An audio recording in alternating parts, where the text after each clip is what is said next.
Pour les enfants qui ont un risque d'accident ischémique, actuellement les recommandations reposent sur les transfusions et éventuellement l'hydroxyurée. Et donc vous proposez une stratégie qui fait une part à la transplantation.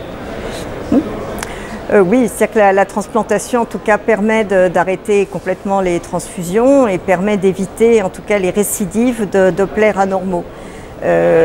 Alors l'hydroxyurée a été un gros progrès, mais des rechutes sont observées en fait sous hydroxyurée, en tout cas dans la série française.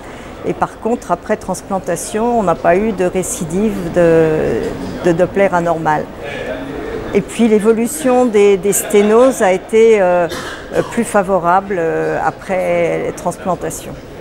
Et donc vous recommanderiez, s'il y a un donneur qui est apparenté, de greffer les patients en première intention quand ils sont en risque d'accident vasculaire?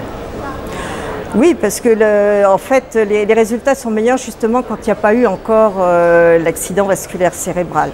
Et donc c'est important de dépister la vasculopathie. Donc le Doppler transcrânien a été vraiment le gros progrès des 20 dernières années dans la prise en charge pédiatrique des patients drépanocytaires.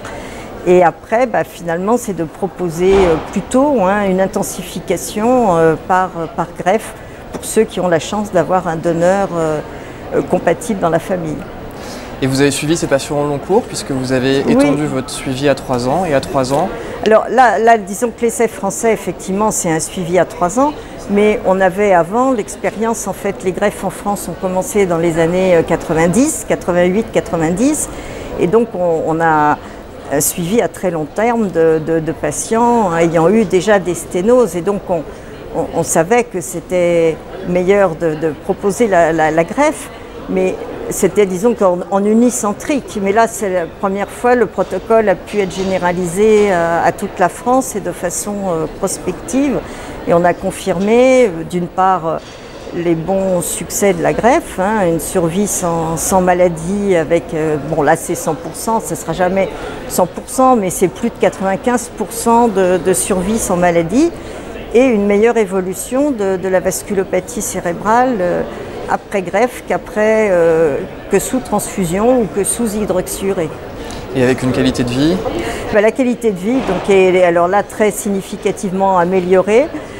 À 1 an, c'est seulement les capacités physiques, l'énergie et tout ça, et puis une diminution des absences au niveau de l'école. Mais à 3 ans, les différences sont beaucoup plus significatives et il y a aussi des améliorations sur le plan émotionnel et social qui sont très significatives.